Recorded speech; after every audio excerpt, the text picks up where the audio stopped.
یہ چند دن ہوئے ہیں کہ ایک لڑکے کا مجھے واٹس ایپ آیا میسج.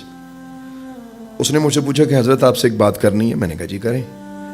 اس نے مجھے کہا کہ میرے والد مجھ سے بیلنس مانگتے ہیں. تو میں نے ہنس کے اس کو کہا ٹھیک ہے بھائی، اگر بیلنس مانگتے تو آپ انہیں بیلنس بھیجیں. اس نے دوبارہ مجھے میسج کیا کہ حضرت مسئلہ یہ ہے کہ میرے والد فوت ہو چکے ہیں. جیسے اس نے مجھے کہا تو میں نے پھر اس کو اس کا علاج بتایا. میں نے کہا کتنی دیر سے آپ کو یہ خواب آ رہا ہے؟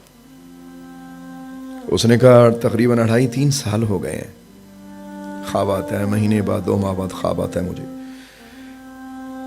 میں نے کہا آپ نے تو بہت دیر کر دی. میں نے کہا دنیا میں کبھی اگر آپ کو کبھی بیلنس کی ضرورت پیش آتی تھی تو کتنی دیر میں آپ کے بابا آپ کو پہنچا دیا کرتے تھے؟ کہتے تھے بس ایک کال کی یا زیادہ زیادہ دوسری تو بیلنس آ جاتا تھا. میں نے کہا یہی فرق ہے تم میں اور ماں باپ میں. کاش آج بھی اولادیں اس فرق کو جان جائیں. میں نے کہا آپ کے کال کرنے کے بعد آپ کو میسج آ جاتا تھا. آپ کے فادر آپ کو دیر نہیں کرتے تھے کہ میرا بیٹا مجھ سے بیلنس مانگ رہا ہے. لیکن تمہارے باپ کو تم سے بیلنس مانگتے ہوئے 2.5-3 سال گزر گئے اور تم نے اس پہ صبر کیا. کہتا حضرت مجھے شرمندگی ہے، آپ اس کا حل بتائیں. میں نے اس کو کہا کہ آپ 2 کام کریں. سب سے پہلے تو اپنی نماز قائم کریں. آپ نماز کے پابند نہیں ہیں؟ اس نے کہا بالکل جی پابند نہیں ہوں. نمبر 1. دوسرا یہ ہے کہ ان کی طرف سے صدقہ کریں. اس نے یہ دونوں عمل کیے. 3 دن بعد اس نے مجھے میسج کیا دوبارہ. کہنے لگا حضرت اب میں بڑا پرسکون ہوں. میں نے کہا بتائیے. کہنے لگا کہ مجھے خواب میں میرے باپ ملے. انہوں نے مجھے کہا کہ بیٹا بھلا ہو تیرا اور اس کا بھی جس نے تجھے اس رستے پہ لگایا. میں بڑے درد دل سے آپ سب احباب کی خدمت میں ایک بات کرنا چاہتا ہوں.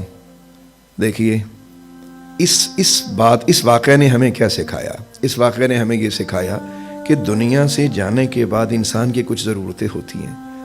اس دنیا میں جیسے کھانا پانی اور یہ چیزیں ہوتی ہیں. متفق علیہ مسئلہ، مطلب یہ اختلافی مسئلہ نہیں ہے.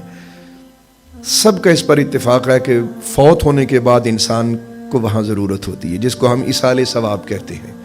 تو سرکار دو عالم نور مجسم علیہ الصلوۃ والسلام کا وہ ارشاد عالیہ اس کی تائید بھی کرتا ہے کہ آقا کریم علیہ الصلوۃ والسلام نے ارشاد فرمایا اذا مات الانسان انقطع عمله الا من 3 الا من صدقة جاریة او علم ينتفع به او ولد صالح يدعو له.